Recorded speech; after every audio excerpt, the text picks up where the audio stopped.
Shopify expanding its e-commerce footprint. The company announcing a new partnership with Asian digital wallet platform Alipay this week.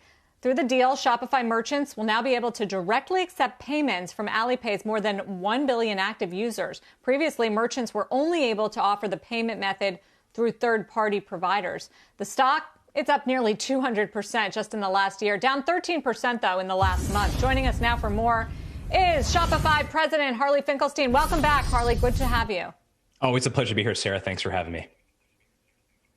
Talk about the demand for this Alipay partnership from your clients and from these American consumer or American or Canadian consumer companies.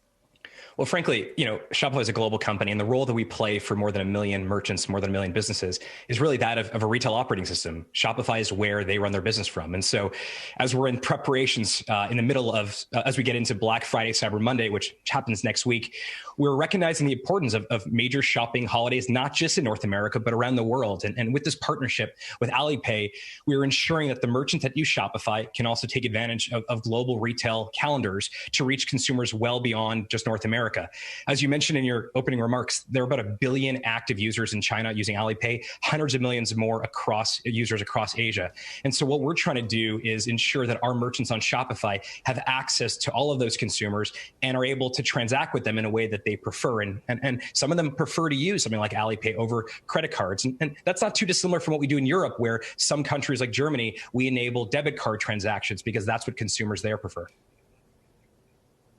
Alipay is run by Ant Group, which, of course, has been in the news a lot, and we've been talking about a lot lately because of the stunning collapse of what was to be the world's biggest IPO in China, abruptly halted after reportedly Chinese regulators and Chinese leadership, including, according to the Wall Street Journal, Xi Jinping himself was irked by Jack Ma and his speech over regulation, criticizing them. Do you worry about the risks of getting closer ties to or closer in bed with a Chinese company like that, when the Chinese are asserting so much control over this company?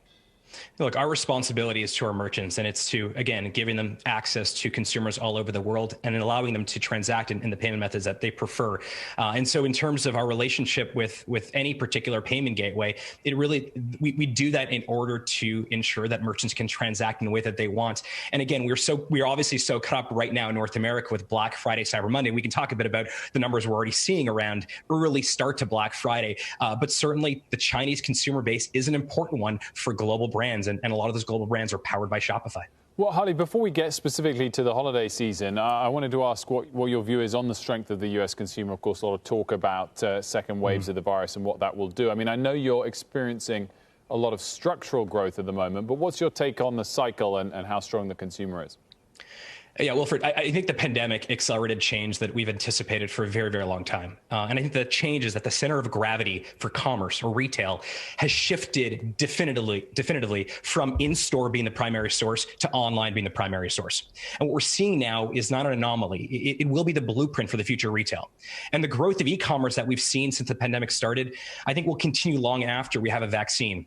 And the resilient retailers who embrace these really true omni-channel models and employ all the resources at their disposal, they're the ones that are going to succeed. And that's the reason why, obviously, we power companies like Allbirds and Bombas and Chipotle, but we also power all these up-and-coming startups like Daily Paper and Beyond Yoga, who you may not know about today, but you will know in a year from now. And so many of those brands get started on Shopify. And so I think that the future retail is retail everywhere, and independent businesses and the entrepreneurs behind them are going to lead the retail industry. And Harley, are they and are you optimistic that we will have a proper holiday season? There was sort of fears earlier in the year that without the sort of normal cycle that's been disrupted by the virus, that those big one-off days and events won't perhaps play out as they always typically do. Yeah, Wilfred, that's a great point. So first of all, the Black Friday, Cyber Monday weekend that we traditionally know of, it is not a weekend anymore. It is now a season, and it's transformative for commerce. And I think it also will be a blueprint for what we'll see in the future. Shepard Smith here. Thanks for watching CNBC on YouTube.